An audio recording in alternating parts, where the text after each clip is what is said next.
At just 12 years old, the boy felt trapped in a cycle of failure, surrounded by red Fs that marked his every attempt at success. His father, a billionaire, stood over him, calling him worthless, a disappointment. He had no patience for weakness. He was already planning to send the boy to a boarding school, a place that could supposedly fix him, erase the failure, and make him worthy again. The boy's world, despite its wealth and luxury, felt overwhelmingly cold and isolating.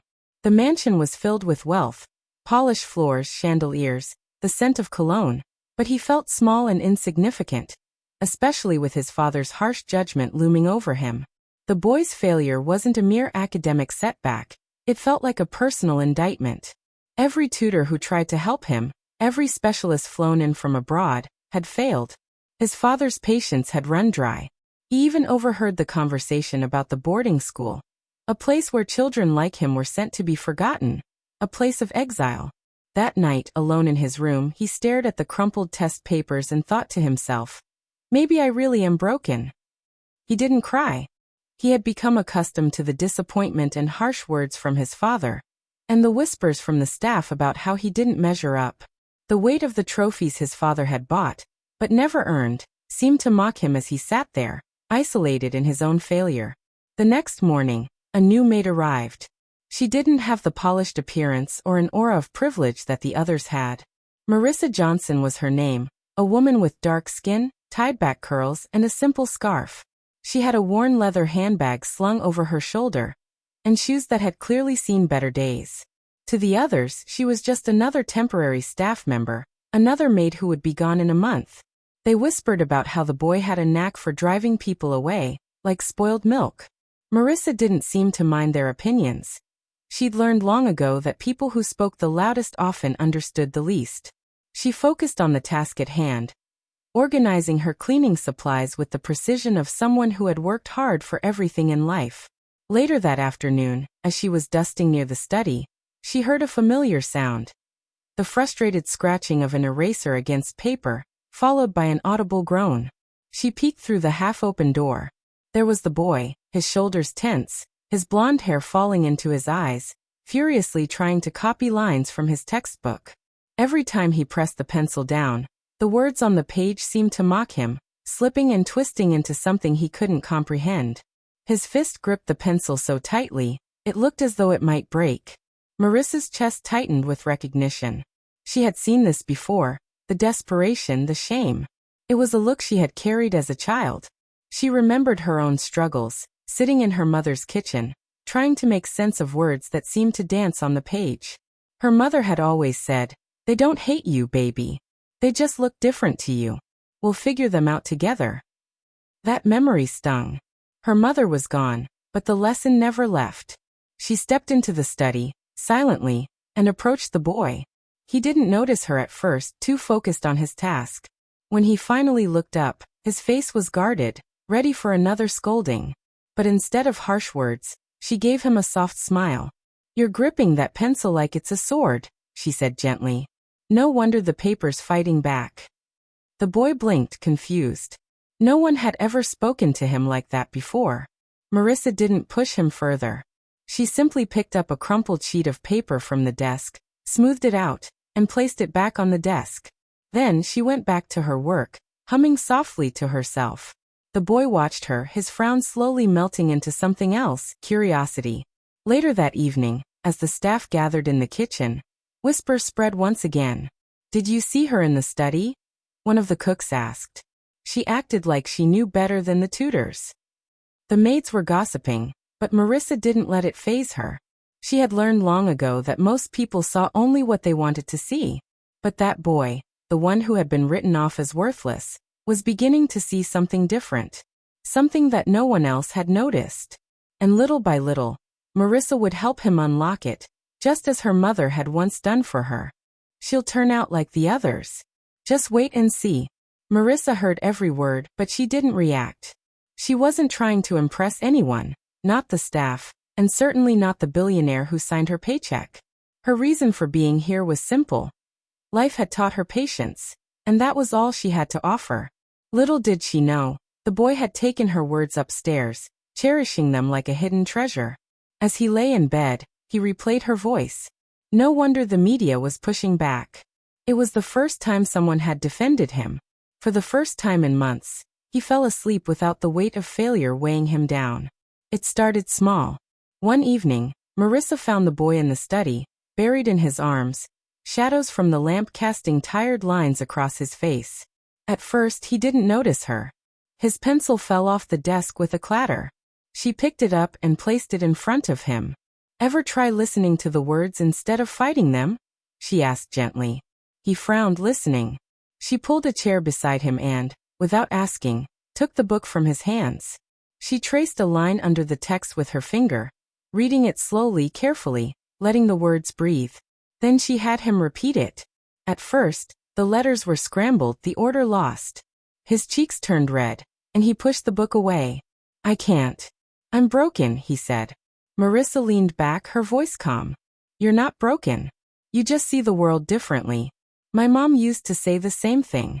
Took me years to believe her, but she was right." The boy stared at her, surprised. No one had ever admitted to understanding what he felt. So she tried again. This time, she made shapes in the air. She let him trace the letters on the table with his finger, whispering the sounds rather than rushing him to spell them. She broke it down to its smallest parts, just like her mother had done with her. Then it happened. He made it through an entire sentence without stumbling. His mouth hung open, then slowly curled into a smile. "I did it," he whispered. Marissa grinned and softly clapped, tapping the page. "See? They don't hate you. You just needed them to slow down long enough to understand you." That night he took the book upstairs, reading the same sentence again under the covers. For once, the words didn't resist him. Days turned into weeks. Every afternoon, when the mansion grew quiet, Marissa would sneak into the study. They practiced letters on the blackboard, sounding them out slowly. Some days were harder than others, tears crumpled paper, fists slamming in frustration. But she never hurried him, never scolded. Word got around among the staff. In the pantry, whispers grew louder. "Did you hear? She's teaching him now. A maid teaching a billionaire's son? Bold, huh? She'll get fired if the boss finds out." But when the boy saw her in the hallway, his face would light up. He started waiting for her, pencil sharpened, ready for the next lesson. His handwriting steadied, his eyes grew brighter. One morning, the father stormed into the study with another pile of test results, but when he saw his son, he froze.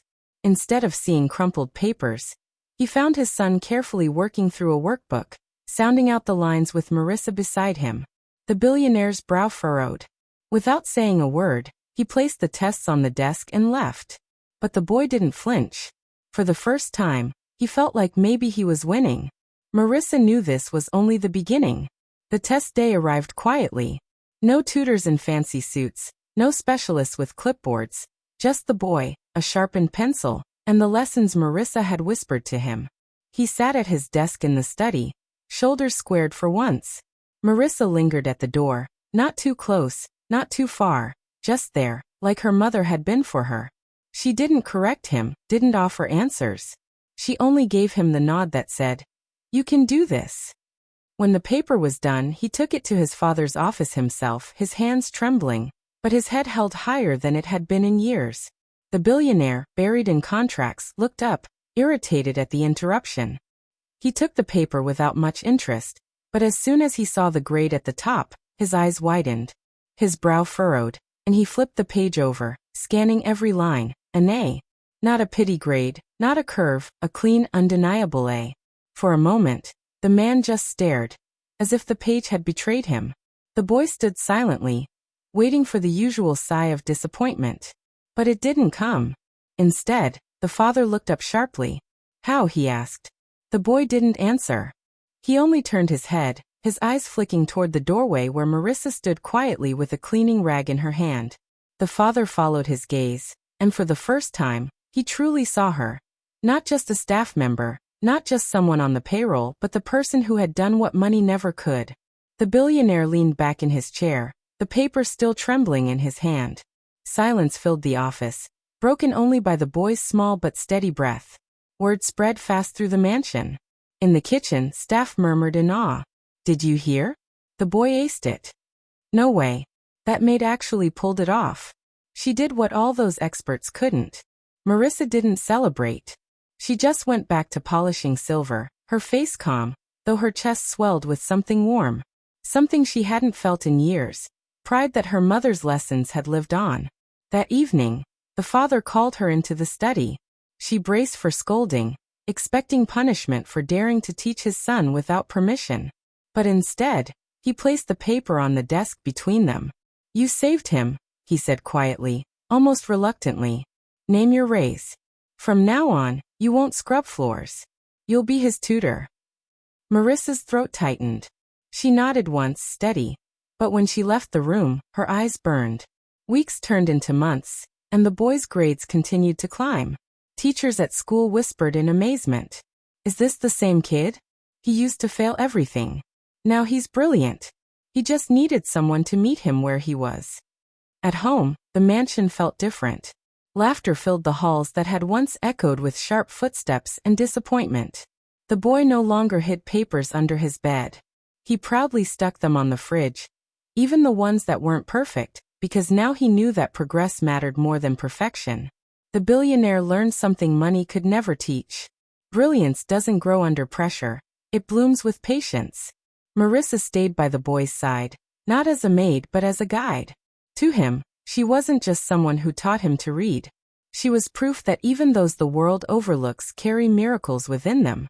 Because sometimes, all it takes is one person who refuses to give up to remind you that you were never broken in the first place. If this story touched you, remember that sometimes the greatest power isn't wealth or status. It's patience and compassion.